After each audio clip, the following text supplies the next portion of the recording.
Auburn.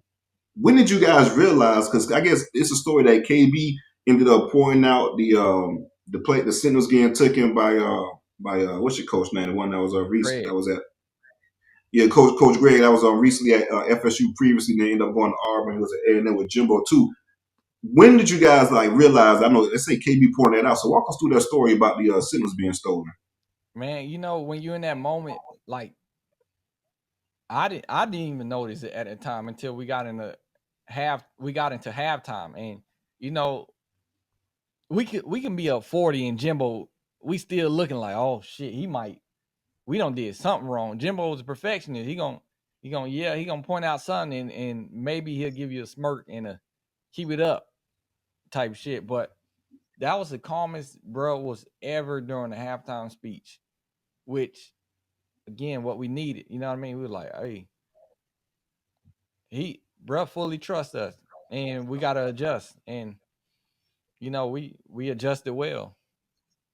And that did come with a signal change. It came with not a signal change because that's too much to articulate like sign languages in the During that course of time it. frame. Yeah, so we just switched up who was giving out the signals. That way he don't know who the hell he looking. He don't know who we looking at. So they Right. did a costume change and we just knew who the Waldo was and focused That's on that. crazy though. I think that's something Jimbo should have thought of. I know there's a lot going on as a coach, but Yeah. doing his history, doing the history of the coach, that's something you should have thought of, ahead of time. But nonetheless, though, what was the feeling within you guys like being down at that point in time and like you said, trying to rally back to win that game?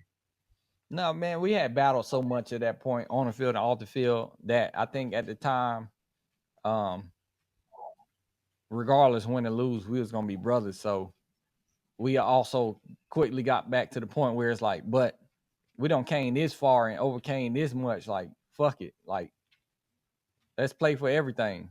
We don't care who get the shine. And sometimes you get big games, people they get mad when they don't get enough shine. And it's like, fuck all that. Like, I don't care. Like, bro, CJ, bro, I damn near ran on the field when Big Pad Chad scored, Chad Abrams, and that's my dude. Like, I damn near got a penalty running on the field because bro ain't scored too much touchdown, but I love that moment. I remember that play like yesterday, man. Big play, man. Because like you said, Chad was he was a stone wall as a fucking fullback, bro. He cleared a Big lot of Pad stuff out Chad, from look, backs.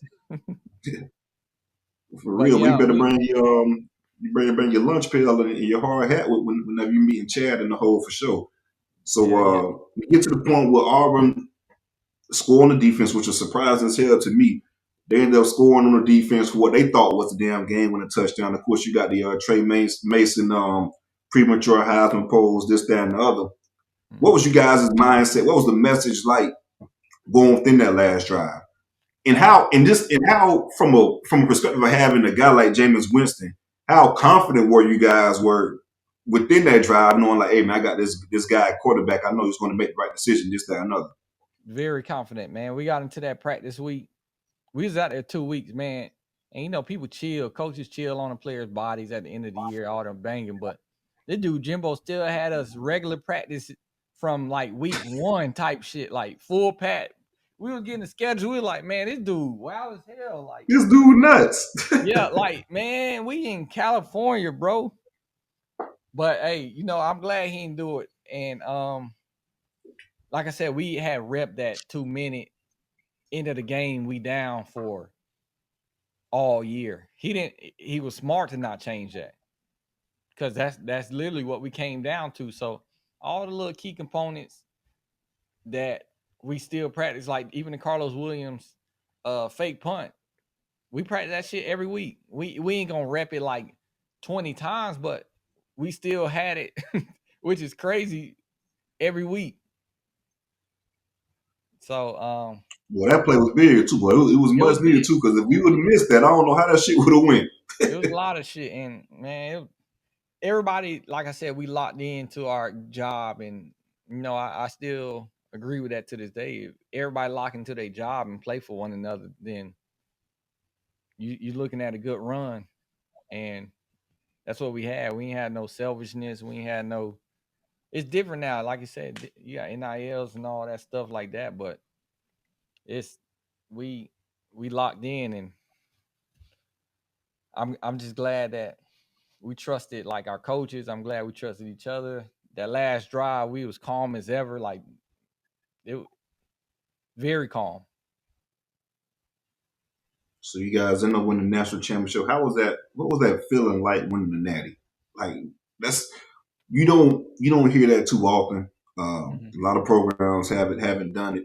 Hell, that was the first time we won it in 14 years, and it's 11 years now. Like this is something that just doesn't happen often. You don't have the Bama type of run, so to speak, too often. So how was it like winning that national championship, and also just winning that national championship, but being Jimbo Fisher's first class?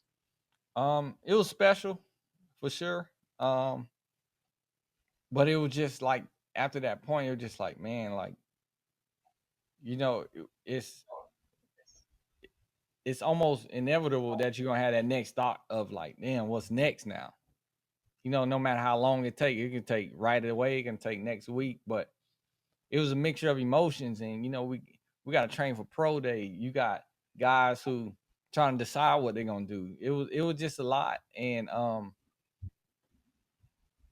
but we just knew at the time that we did something for a lot of people that we still don't know yet as 21, 22 year olds, but it's gonna stay with us for life, and that's something that I am I'm happy that I can see a good group of them every year now. Facts, that's real. All right, Kenny. So let's have a little discussion. So 2013, you guys dominated, right? Ended up breaking all type of records, this, that, another. Like you said, you guys probably played in one or two games the entire damn season. Hmm. There's a picture of PJ Williams and a couple of guys playing damn hangman on the sideline. Where do you think, and also just all the guys that went to the league, right? From starters to backups, this, that, another, it was crazy. Hmm. The run that FSU was run just from a talent standpoint, in your opinion, what do you guys stack up as far as, because there's a lot of debate, so I feel like this team gets a lot of fucking disrespect too, as far as being one of the all-time great teams. Where do you think that FSU team stacks up as being one of the all-time greats or being the best team ever? Now we definitely stack up in the top three. You know, if I be realistic, those Canes in '01, that's the only folks I think would have really went neck and neck with us, and I'm going from the whole board of things, and I'm trying to be respectful too with the OGs or whoever done it, because it's not easy, like you said. But overall, this world sometimes goes off stats, and if you go off stats, then we are technically the best to ever do it. You know what I mean? We had 12 games that the starters played 2 games of a full game. So imagine what that stat pattern gonna do if we play a full game. So, and we still had the greatest margin, most points. Defense was lights out. Like on paper, it doesn't look as beautiful as it is, but when you do your research on it, we definitely we deserve to be those top one or two.